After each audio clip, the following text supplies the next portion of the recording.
बिस्मिल्लाहिर्रहमानिर्रहीम। अस्सलाम वालेकुम दोस्तों, मैं हूं शाहिद नईम और आज एमएस एक्सेल की एक नई वीडियो के साथ हाजिर खिदमत हैं।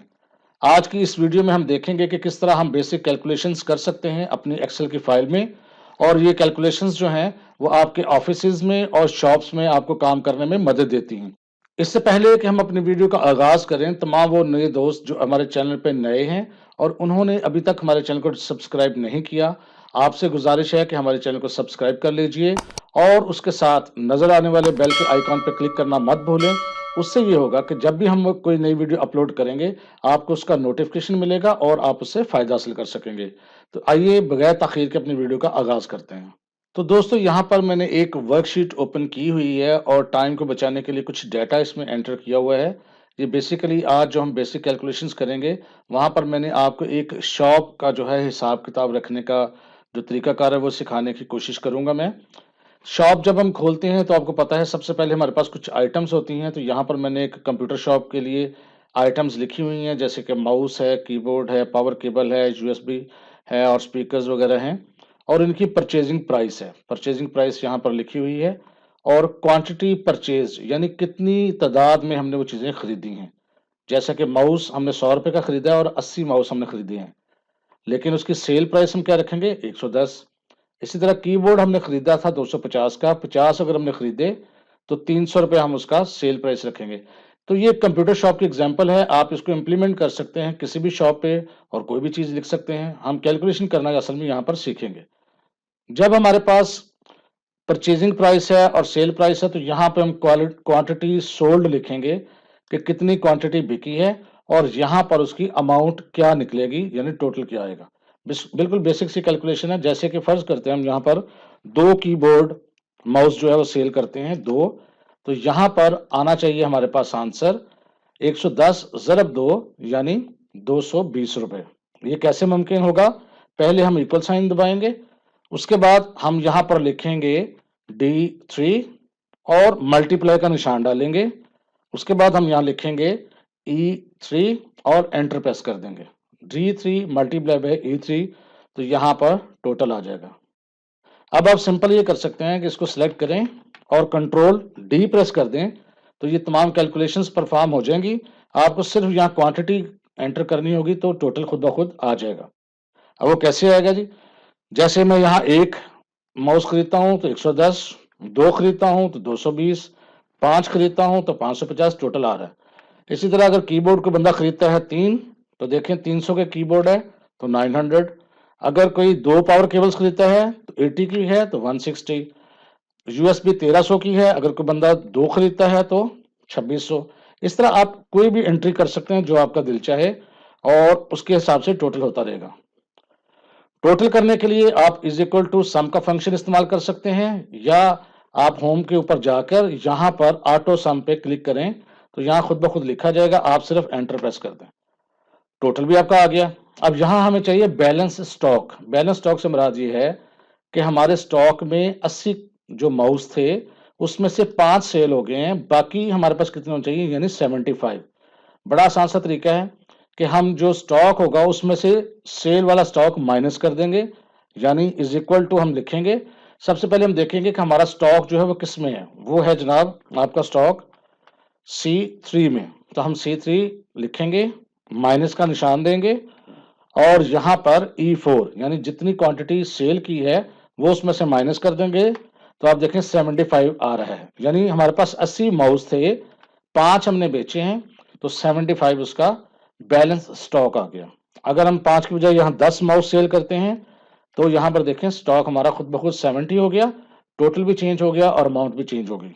तो यहाँ दोबारा फार्मूला लगाने की जरूरत नहीं है, सिंपल यहाँ पर कंट्रोल D करें सिलेक्शन के बाद, तो आपकी कैलकुलेशन खुद ब खुद हो जाएगी, बैलेंस स्टॉक आपका उसी वक्त निकल आएगा। इसी तरह अब हम प्रॉफिट चाहते हैं। प्रॉफिट चाहने के लिए समझाने के लिए मैं यहाँ पर छोटी अमाउंट एंटर करूंगा, यानी 2 माउस 220 के। प्रॉफिट कैसे निकलेगा? प्रॉफिट निकालने का जरा गौर से आपने तरीका देखना है। पहले मैं इसको सिंपल सी कैलकुलेशन करता हूं, is equal to sale price minus purchase price, यानी सेल प्राइस थी आपकी D3 में और परचेज प्राइस थी B3 में।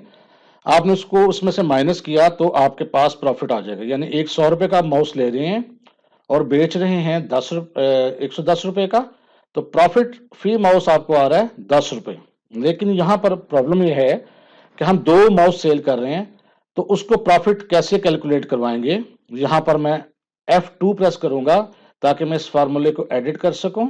ये देखें, और अगर यहां पर मैंने यूं लगा दिया मल्टीप्लाई बाय E3 यानी जो आपकी क्वांटिटी सेल हुई है, तो यहां पर आपको आंसर तो मिलेगा लेकिन आंसर गलत मिलेगा। क्यों, उसकी वजह मैं अभी आपको समझाता हूं। ये देखें -90 आ गया। जब 10 रुपए हमारी एक माउस के पीछे प्रॉफिट आ रहा है तो 2 माउस बेचेंगे तो 20 आना चाहिए, लेकिन यहाँ माइनस आ रहा है। उसकी वजह अब मैं आपको इसकी रीजन बताता हूं, क्योंकि मैथमेटिक्स का असूल है कि सबसे पहले पावर सॉल्व होती है, फिर उसके बाद ब्रैकेट्स में जो चीज होती हैं वो सॉल्व होती हैं, फिर डिवाइड या मल्टीप्लाई बाय जो चीजें होती हैं वो सॉल्व होती हैं, और फिर प्लस माइनस करता है। अब इस फॉर्मूला में माइनस भी है और मल्टीप्लाई भी है, तो सबसे पहले वो मल्टीप्लाई कर रहा है, जिसकी वजह से आपका आंसर गलत आ रहा है। हालांकि हमें चाहिए कि पहले वो प्रॉफिट निकाले एक चीज का और फिर मल्टीप्लाई करे नंबर ऑफ आइटम्स पे। तो ऐसी सूरत में हम क्या करेंगे, हम जो पहली अपनी चीज थी उसके गिर्द यहां पर ब्रैकेट्स लगा देंगे कि यानी पहले वो D3 में से B3 को माइनस करे और जो आंसर है उसको मल्टीप्लाई कर दे E3 में से। अब आपका आंसर जो है वो दुरुस्त आ जाएगा। ये देखें, अगर हम एक माउस सेल कर रहे हैं तो 10 रुपए प्रॉफिट आ रहा है, 2 कर रहे हैं 20 रुपए आ रहा है, अगर हम अपने माउस जो है वो 67 सेल कर रहे हैं तो 670 रुपए प्रॉफिट आ रहा है। साथ साथ कैलकुलेशन होगी। जब आपने एक कैलकुलेशन कर ली, अब आप शिफ्ट और एरो की से एरिया सिलेक्ट कर लें और कंट्रोल D, तो ये देखें अब यहाँ पर प्रॉफिट भी कैलकुलेट कर सकते हैं, बेशक ऑटो सम के जरिए कर लें। ये देखें और एंटर, तो ये प्रॉफिट आपके सामने है। अब हमने जो टोटल किया है वो F3 से लेके F8 तक किया है। अब यहाँ पर हमने एवरेज सेल निकालनी, यानी टोटल जो सेल हमारी हुई है 15,530 है, तो एवरेज सेल क्या है हमारी, इज इक्वल टू लगाएंगे और यहाँ एवरेज लिखेंगे और बेशक यहाँ टाइप कर लें या कीबोर्ड से आप ये वाला एरिया माउस के जरिए हाईलाइट कर लें यहाँ पर और ब्रैकेट क्लोज कर दें, तो उसने खुद ही आपको रेंज दे दी F3 से लेके F8 तक, और एंटर प्रेस कर दें। ये है आपकी एवरेज सेल। इसकी अशारिया अगर कम करना चाहें तो यहां से आपको पता है कि हम इशारिया जो है कम ज्यादा कर सकते हैं। मिनिमम सेल इसी तरह निकालेंगे, मैक्सिमम निकालने के लिए भी आपको यहाँ पर यही रेंज चाहिए है, तो आप बेशक कीबोर्ड के एरो की से चले जाएं और ये एरिया सेलेक्ट कर लें या खुद टाइप कर लें F3:F8 ब्रैकेट क्लोज, और ये अब देखें जी इज इक्वल टू मिन, अब मैं खुद टाइप कर देता हूं F3:F8 और ब्रैकेट क्लोज और एंटर। तो ये देखें मिनिमम सेल भी आपके पास आ गई जो 160 है, यहां पर देखें ये वाली, और मैक्सिमम भी सेल आ गई जो सबसे ऊपर है। अगर आप ये वाली सेल कम कर दें, मसलन हम एक माउस सेल आउट करते हैं, तो देखें मिनिमम सेल यहाँ पे आ गई, मैक्सिमम सेल भी चेंज हो गई, एवरेज भी चेंज हो गई। तो इस तरह आप प्रॉफिट कैलकुलेट कर सकते हैं, बैलेंस स्टॉक को देख सकते हैं, अपनी अमाउंट कितनी बनती है एक चीज को फरोख्त करने के बाद वो देख सकते हैं, एवरेज मिनिमम मैक्सिमम निकाल सकते हैं। अगर आप डेट देना चाहें कि जिस दिन आप आए उस दिन डेट भी साथ शो हो, तो आपको फंक्शन का पता है, यहाँ लिख देते हैं हम डेट जहां दिखाना चाहते हैं, और इस जगह पर हम लिखते हैं इक्वल टू 9। इससे क्या होता है, दिन और टाइम आ जाता है। हाँ, यहाँ पर अगर आपका ये प्रॉब्लम आता है कि आपका ये बॉक्सेस आ जाते हैं, ये हैश के निशान आ जाते हैं, इसका मतलब ये होता है कि आपके कॉलम की चौड़ाई कम है और डाटा ज्यादा है। ऐसी सूरत में या तो कॉलम की जो चौड़ाई है वो बढ़ा दें या डाटे का साइज छोटा कर दें। मैं यहाँ पर इसकी चौड़ाई को बढ़ा देता हूँ, ये देखें। तो ऐसी सूरत में अब देखें, अब आपके साथ वो सामने डेट और टाइम आ रहा है। ये डेट और टाइम आपका जो सिस्टम डेट और टाइम होगा वो आएगा। अब यहाँ पर जी थोड़ी सी मैं चीज़ आपको मजीद शेयर करना चाहूँगा, उम्मीद है आप इसको समझेंगे। जब हम प्रैक्टिकली काम करते हैं तो हमें कस्टमर्स को या कंप्यूटर शॉप में जब हम काम कर रहे होते हैं तो ये दिखाना नहीं होता किसी चीज़ को कि ये चीज़ परचेज हमने कितने की थी या प्रॉफिट हमें कितना हुआ है या बैलेंस स्टॉक कितना है, ये हम नहीं दिखाना चाहते। तो जो चीज़ आप नहीं दिखाना चाहते आप उसको हाइड कर सकते हैं, लेकिन वो कैलकुलेशन में काम करती रहेगी। मिसाल के तौर पर बी में है परचेज प्राइस आप इसको हाइड करना चाहते हैं, आप नहीं चाहते कि कोई देखे कि आपने ये चीज़ कितने की खरीदी है। आप उस कॉलम पे जाएंगे और यहाँ पर फॉर्मेट पे क्लिक करेंगे और यहाँ पर है हाइड एंड अनहाइड, और यहाँ से आपको ऑप्शन सेलेक्ट करना है हाइड कॉलम। ये देखें जी, ये ऑप्शन है, इस पर क्लिक करें। आप देखें ए और बी यहाँ से गायब हो चुके हैं और सी आ चुके हैं। अब आपको किसी को ये नहीं पता लगेगा कि ये चीज़ आपने कितने की खरीदी है। अब आप चाहें कि प्रॉफिट कितना हो रहा है ये भी छुपाना चाहते हैं, आप इस वाले कॉलम में आ जाएं। उसी तरह फॉर्मेट, हाइड अनहाइड और हाइड कॉलम्स, ये देखें। इसी तरह यहां से हम रॉ को भी हाइड कर सकते हैं और दोबारा डिस्प्ले भी कर सकते हैं। अगर आप देखें जी के बाद एच गायब है और आई है। अगर आपने इनको डिस्प्ले करना हो तो चाहें तो ये सारा एरिया सेलेक्ट कर लें, बेशक इतना कर लें। जिस एरिया में आपका हिडन कॉलम्स या रॉज हैं उसको सेलेक्ट करें और दोबारा फॉर्मेट अनहाइड हाइड में जाएं और यहां से अनहाइड कॉलम या अनहाइड रॉज आप सेलेक्ट कर सकते हैं।